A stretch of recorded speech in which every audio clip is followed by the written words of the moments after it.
what is the best CRM? And Brandon has just showed us it doesn't have to be high tech. The best CRM, the answer is the one you actually use.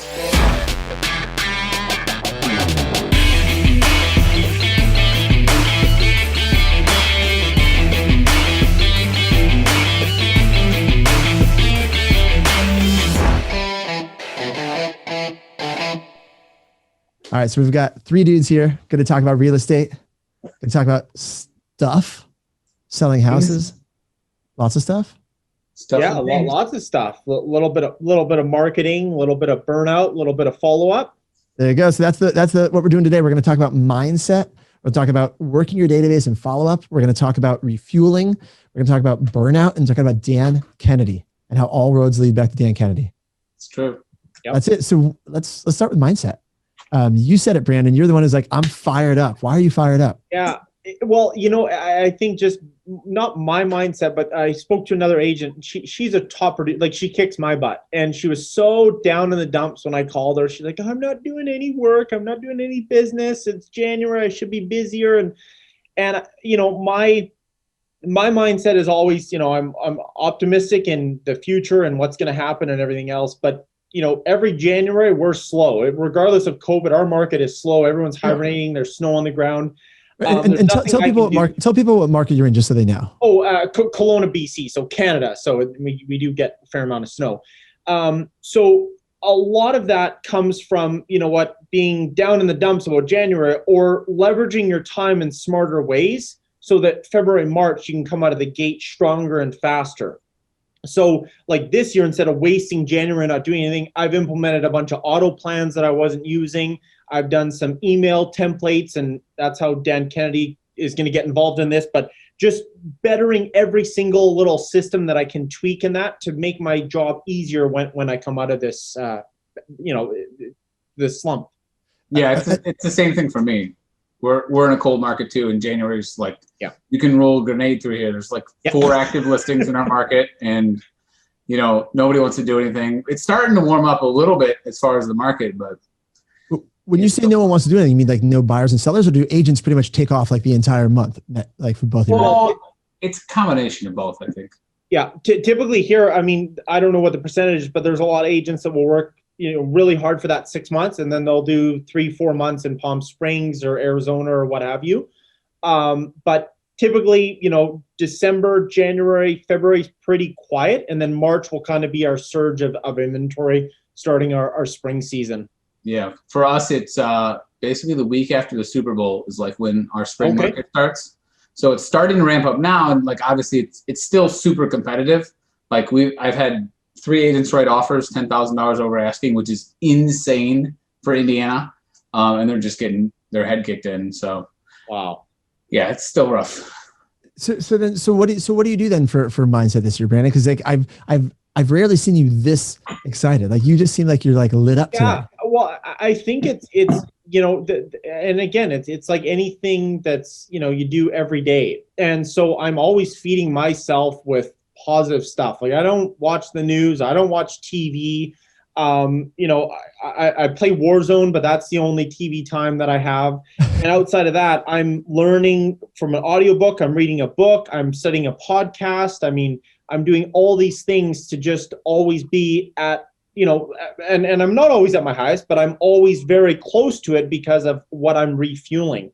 And, Zig always talks about, it's better to keep the tank full than running right empty and then refueling. It's better to be up here and go up there than falling down. So I really say that again. Break that one down. So instead of, if you're, say, for example, your motivation is here, don't let it get to all the way here before you say, oh, well, I'm really unmotivated. I need to get back up here. Keep it up here and keep incrementing that to higher and higher.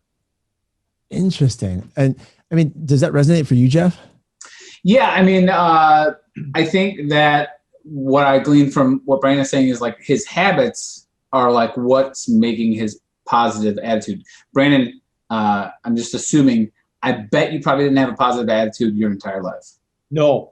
You don't wake up positive. I don't either. I know this about myself. I default to the negative. So I have to like almost have like a paradigm shift when I'm going negative to say, hey, like this isn't the end of the world. Like we need to refocus and bring this back into the positive and not, I know some people talk about toxic positivity, and you can't just be positive all the time. Sure, you can't be positive 100% of the time, but most people could be a ton more positive than they currently are. What is toxic positivity? I've never heard that. Toxic positivity, I got told that I was toxically positive because this is like in like April or May, and I was on a message board and they were talking about like, oh, well, I don't know what to do about my business because, COVID. And I was just like, what you have to do is you have to pivot. I guarantee there's opportunities out there that you haven't even considered. And you need to take this as a learning example of how to pivot your business and change your mindset. Like, okay, you can't door knock, you can't hold open houses. Then you need to figure out an alternative way to generate business. It doesn't mean that houses are going to stop selling. And I mean, we have the information. Like the market is actually stronger than before pre-COVID. Like we know for a fact it's stronger. So it's not like houses they said, okay, we're not going to sell houses in 2020. But I got called toxically positive because I was like, this is just an opportunity. And if you don't look at it like an opportunity, that's fine. But realize that other people are. Like other people are going to take a bad situation and win with it that are less qualified than you, less talented than you. So that's what people call toxically positive. That's hilarious. Yeah, I was like, dude, like I'm not ignorant. Like I understand bad situations and I'm empathetic to that. But like this was one of those things that I was like, okay, like if that's how you want to dismiss what I told you, that's fine. But realize that's what you're doing. I don't think I would ever describe Jeff. I mean, and Brandon, you know Jeff pretty well too. I don't think if I would ever describe you as like this overly sunny, positive person. No. That's not like, no, not at all. Well, and maybe Jeff, I mean, you know what? I don't know the context other than what you briefly described, but you know what? There's so many, not just ages, there's so many people that are so negative that their mindset is made up of so much negativity that, you look like you're this ray of sunshine when you're not. You're just more positive than they are because of your mental state. And I mean, it's just, yeah, you're you know what? Krista Mayshore's training, she really talks about that specific mindset. And I was like glazing over and like, okay, well, yeah, I don't need to work on that because I'm ready to go. I'm committed. I'm fired up. And this isn't about, taking over the world or 10Xing as we talked about last episode. This is just, I'm ready to go. I'm motivated. And being there in that mind space, I think is 9/10 of the out of it. It's hard to do. It's not easy. Yeah. It's something you have to work on every single day. Yeah. Well, let's tie it into burnout because that was another thing we wanted to talk about because I mean, I've experienced it. I think all of us have experienced it, right? So you were burnt out. When was the last time you burnt out, Brandon? I would probably say 6-7 months ago. But I think burnout for me is not having a direct correlation of where I'm going and how I'm going to get there. I think a lot of that comes from not having a plan, that just going through the mundane daily tasks, making a call after a call after call, but for what end goal? Right. And so, for me, I've always worked 7 days a week. I mean, in my previous business, we cleaned restaurants. It was 364 days a year. The only day we didn't service was Christmas Day. And I was usually dealing with people that had called in sick from Christmas Eve and then going to clean myself on Christmas Day. So that was the business I was in. And so getting into real estate, you think, okay, I worked far less last year, made more money than I ever did, and finally found that, okay, like if I'm not working 7 days a week, I'm going to work 5 or 5.5, and I'm going to go all in on those days rather than drag the dreaded 7 day a week, slug out. Yeah. Did you so when you were feeling some burnout though, did you actually take time off or did you just keep rolling? I did nothing for 6 months this year. I have no excuse, no reason why. I did a bunch of stuff around the house. We cut down some trees. I didn't even cut down the trees. I just hired the guys to do it and did some landscaping. My dad was a lifesaver and helped me do that. And other than that, I don't know what happened to 6 years, 6 months. I have no idea what happened. So did you still maintain your business, like the business that currently came to you? Oh yeah, it was all just coming to me from my weekly email and my follow-ups that I had followed up so many times where they're like, this Brandon guy, he at least deserves a call back, like, because he's been so diligent. And they called me and contacted me. I had 15 deals from follow-up as a result of follow-up for like 2 or 3 years prior.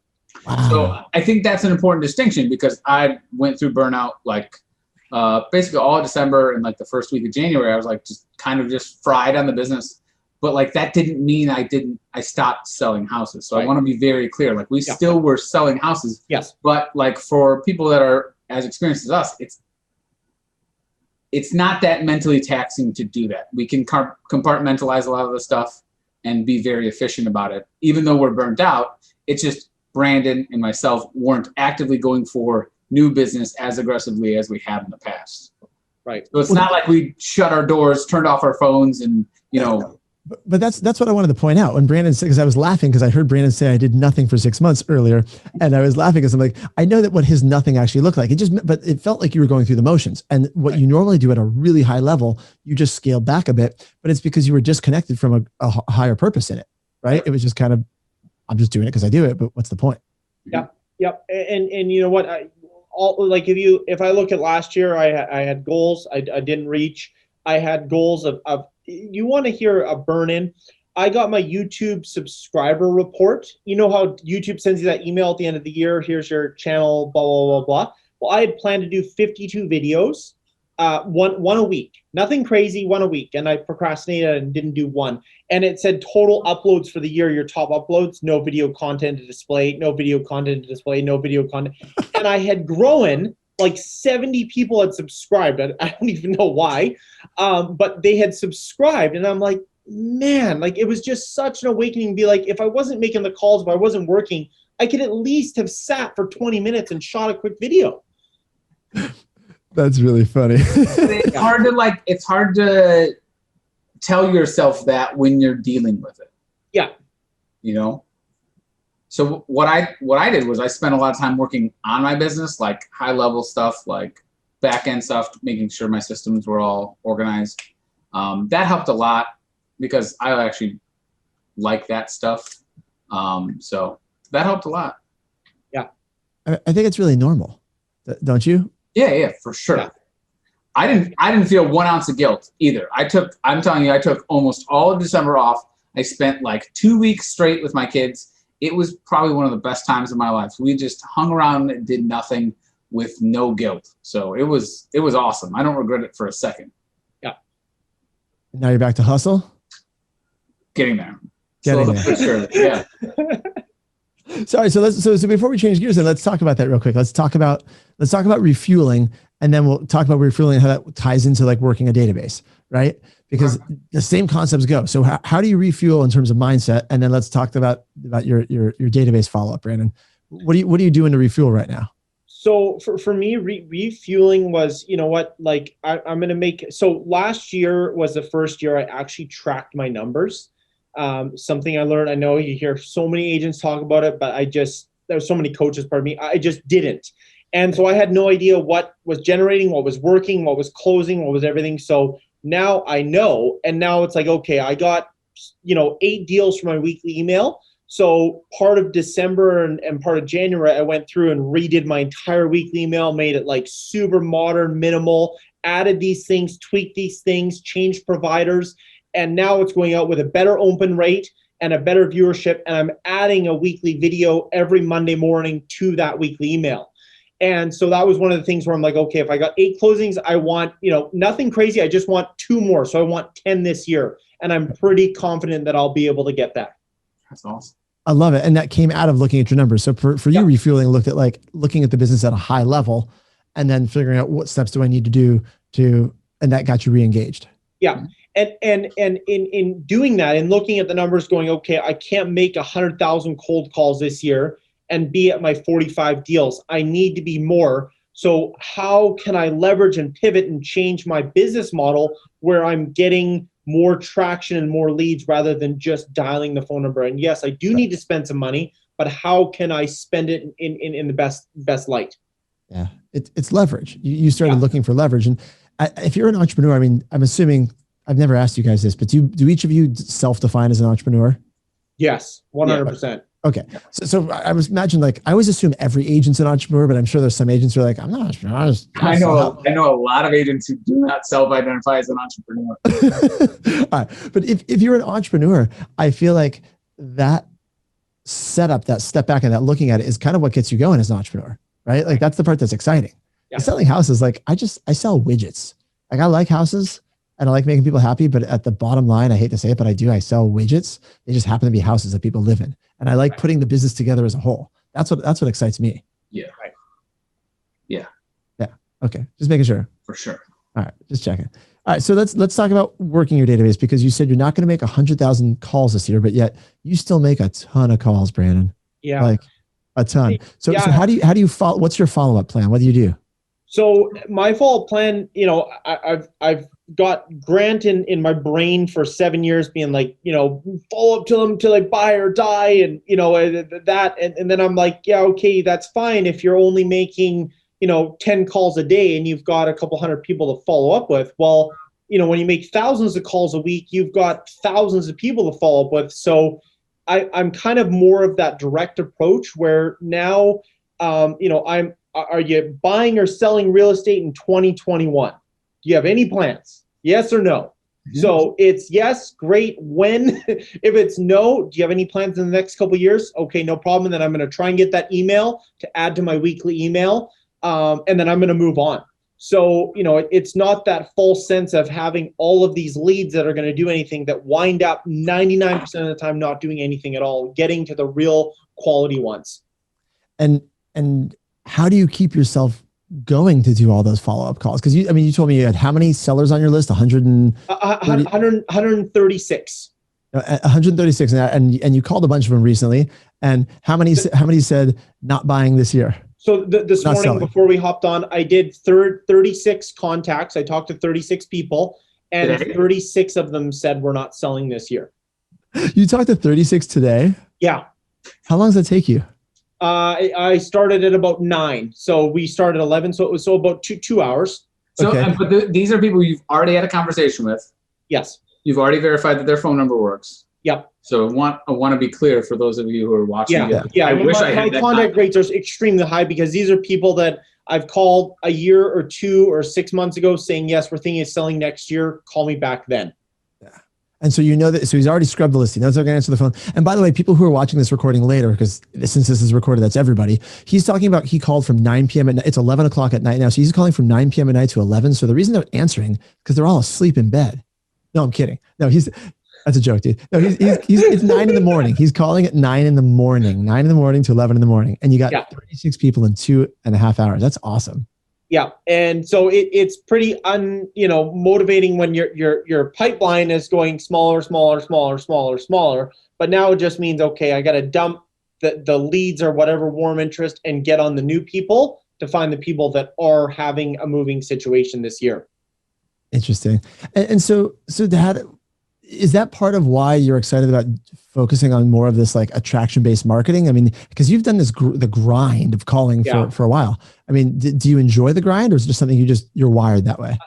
You know what? I enjoy the grind. I mean, I'm not here going, well, I need leverage because I'm lazy or because I don't like. I just look at it as if I make this kind of effort in a different vehicle where I know is going to prove results, and I know I'm committed now to the digital marketing side of things, that, everything that Grant's been pouring into my brain for 5 years saying YouTube, blah, blah, blah, to actually do it and not to be a perfectionist, just get it up and get it out there. Like I did one 2 weeks ago. It is so cringeworthy. I'm like literally reading from a teleprompter app I had on my MacBook Pro, and you can tell I'm reading. I like sound like a robot. I like don't move. I'm so awkward. So this last week I apologized about how bad it was, and I had a great response because these are all people that know me, that have been getting my email for almost 90 weeks now in a row. So they kind of know what I'm about a little bit. But the video just adds that personal touch. I think every person who records any sort of videos has at least one cringeworthy video that they look back and they're like, I can't even believe that I let anybody see that, let alone everyone. Totally. I have a few, so. should we do one of these black t-shirt episodes where we just play all the most cringeworthy videos? Absolutely. I released a blooper reel of last year's videos. It was by far my most well-received video. And I've been reading some more scripted stuff, and the amount of bloopers we have is literally overwhelming. And my video guys, like, we literally have endless amounts of content for you screwing up lines and saying the F-bomb and just repeating insane things. Maybe that's a Facebook group we need to have, is real estate video screw ups. Yeah. Right. Or an Instagram, right? Yeah. But that's hilarious, dude. I guess people like it because it's real, though, right? Yeah, for sure. Absolutely. People like it because it's real. And in terms of reading from a teleprompter, Brandon, actually, have you guys ever seen Mystery Science Theater 3000? That old Comedy Central show? Yeah. Okay. Unrelated to real estate at all, except that it'd be really fun to do with these blooper reel stuff. So Mystery Science Theater 3000 is this show where they have these three characters, that two are robots, one's a person, but they're basically sitting in a movie theater and you can only see the back of their head. They're watching old movies and they're talking about the movies as they play, like doing voiceovers. Like they're kind of making fun of it. I think we could totally do our blooper reels, Mystery Science Theater 3000. Oh, okay. I would absolutely love that. And then we'll find brave agents and talk about their stuff, right? Great. Only if they voluntarily submit, though. Anyway, all right. So you've got this. How do you get over that for yourself? You just put it out. You just do it. That Grant Cardone voice in your head that says, "Just do it." Yeah, I think now that I've been showing the light, like actually showing the light, where I looked at, and not to judge because they're doing the videos and I wasn't, so I'm the last one to criticize, but just looking at the content when they're having so much success and what they're producing, I'm like, that's not rocket science. I can do that. I can do that. So, went to Fiverr, got a $100 trailer created and learned Adobe Photoshop. Like that's what the Premiere Pro. I've been watching tutorials. Like that's all I've done. January. That's all I've done. And now I can, Monday I shoot a video. It takes me about 6 minutes to shoot. It takes me another 10 minutes to edit. And then I've got a pre-template set on Google Docs that I upload. And then boom, the video's there for my weekly email. And it's that easy. So now it's just creating content around what I want to focus on, which is easier than this. Magic is just doing it. Honestly, just doing That's it. right. Yeah. And I think having some of the time and desire. So this is where we'll tie in Dan Kennedy here, right? Because I don't want to run out of time to talk about Dan Kennedy. You have the interest clearly in writing some of this content and writing this, because you wouldn't have done the email for so long. When did you discover Dan Kennedy, and who is first? So when did you discover him? I discovered Dan Kennedy on Facebook. I think it was Lab Coats or somebody. Somebody had posted a book by his No BS brand building or whatever, and I was like, this cover. I went on Amazon and I looked it up. I'm like, somebody recommended this book. Like this is awful. Yeah. So I did some more studying, and then I learned that Frank Kern. And I met Frank through Grant. That was who introduced me to Frank. And I bought his Omnipresence course, which was amazing. It was like a free bonus.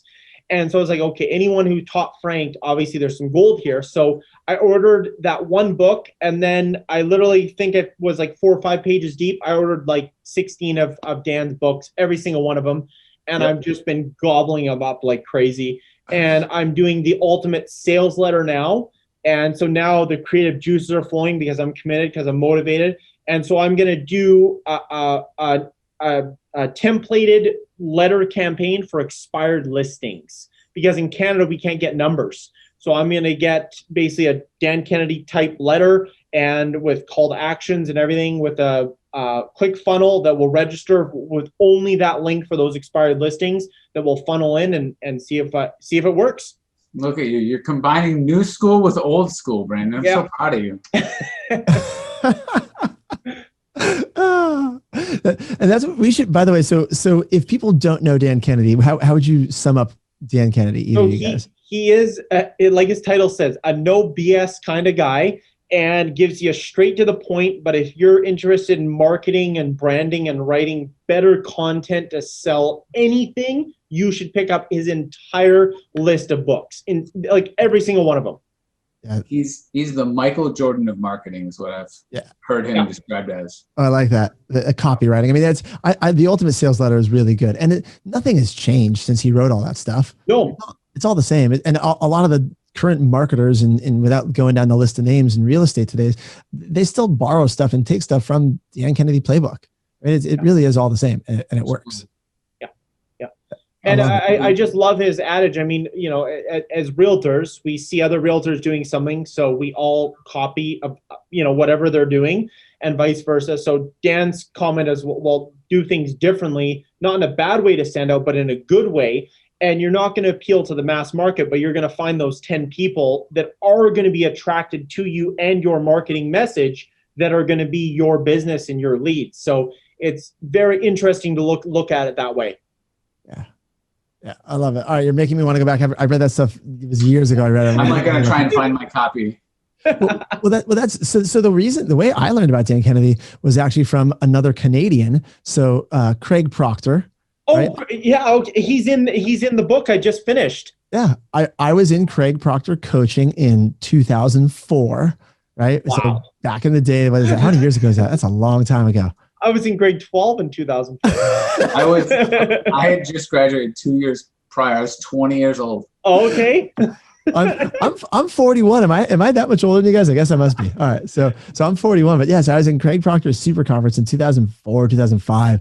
And that's when I remember learning about Dan Kennedy, right? I mean, it's really has been this, and it's funny because I feel like a lot of it went away for a little bit in terms of real estate marketing. There became this focus on, purchasing our leads, but now with funnels and everything coming back around the last 5 years, it's all come back in different ways. You have your calls to action in your YouTube videos. You have your warm up, your traffic. I mean, it's all very similar. Yeah. Yep. It's really cool.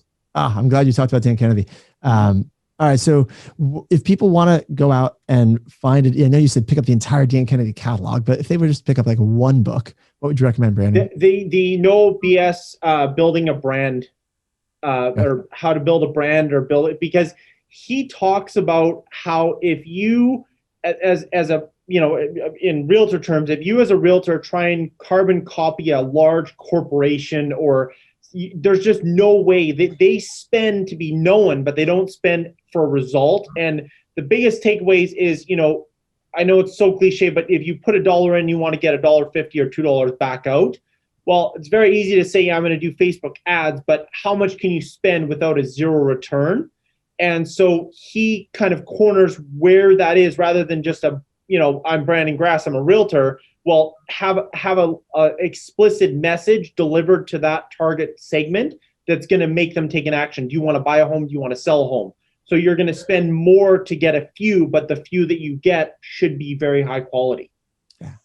I love it. And I just Googled it, by the way, because that's why you see me looking over here. I'm like trying to figure out when this thing came out. So the book is called, the version I found, this is the one you bought. It's called No BS Direct Marketing, the ultimate no holds barred, kick butt, take no prisoners, direct marketing for non-direct marketing businesses. Yep.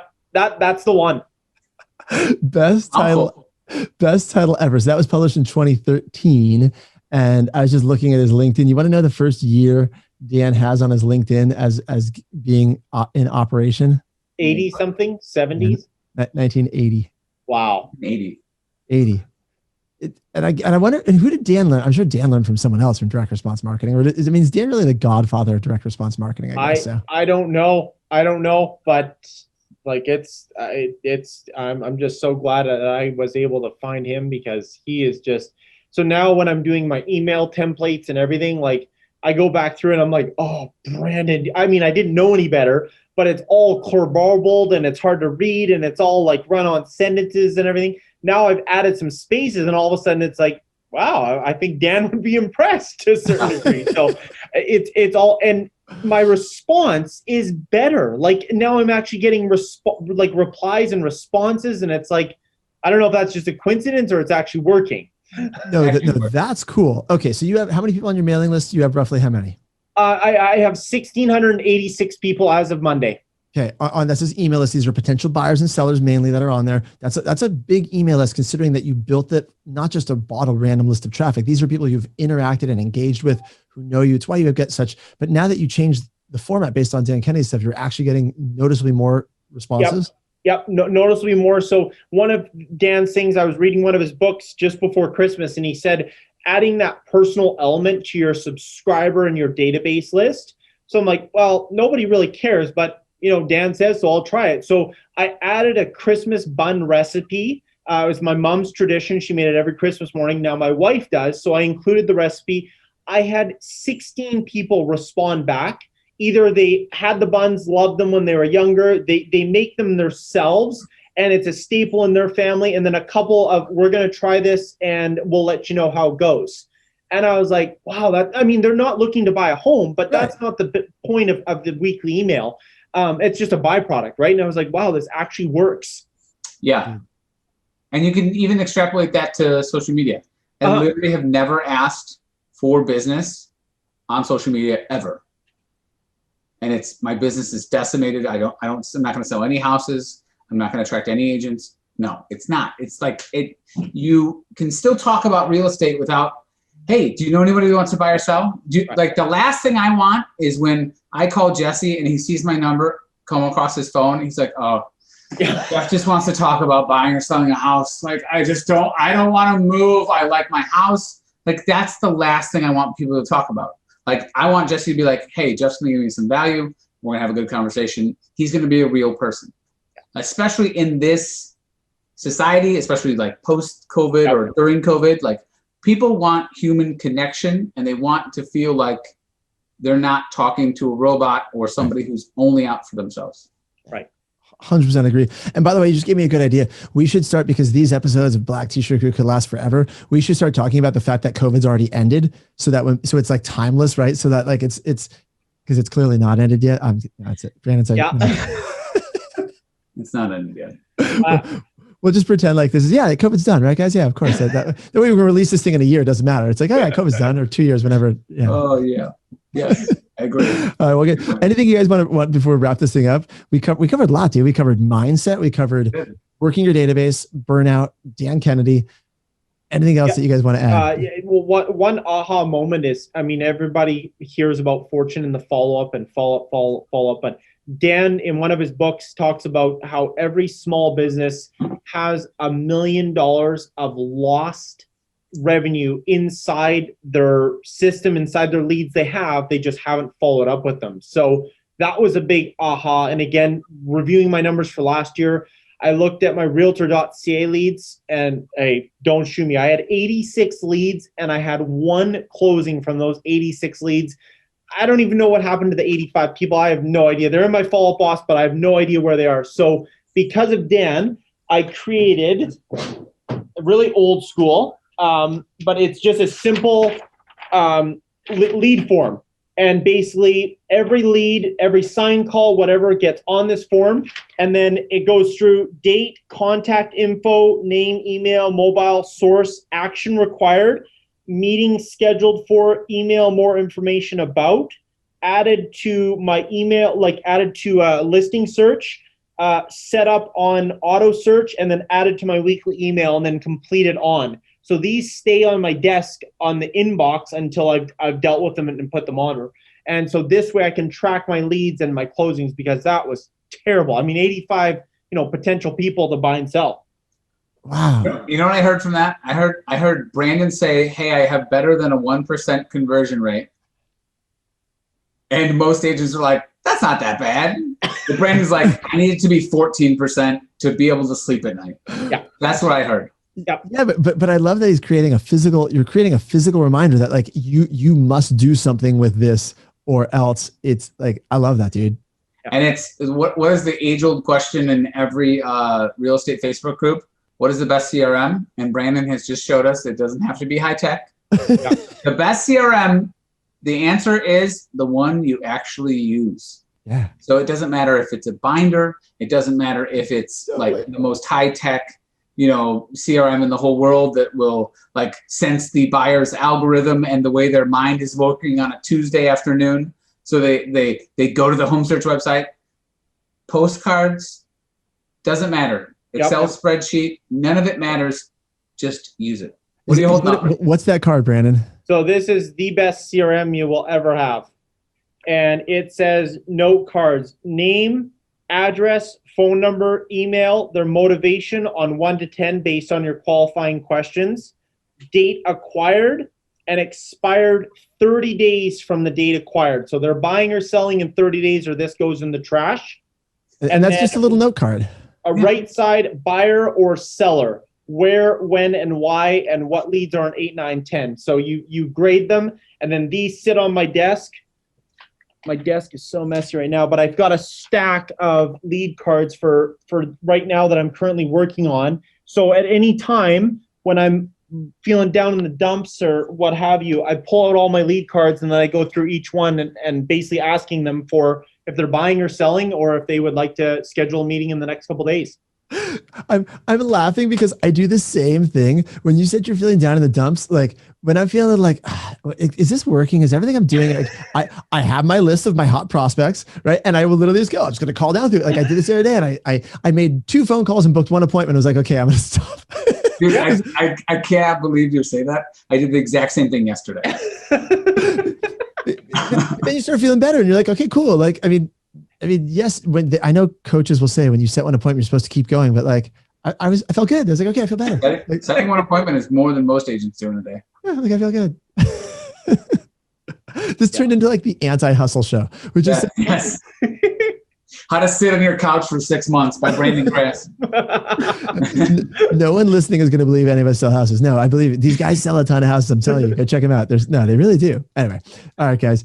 Thank you for the last nugget, Brandon. That was awesome. Yeah. All right, guys. Everybody, enjoy your day. Bye, everyone. I see ya. Bye. See ya. Produced by the Agent Collective Media Network.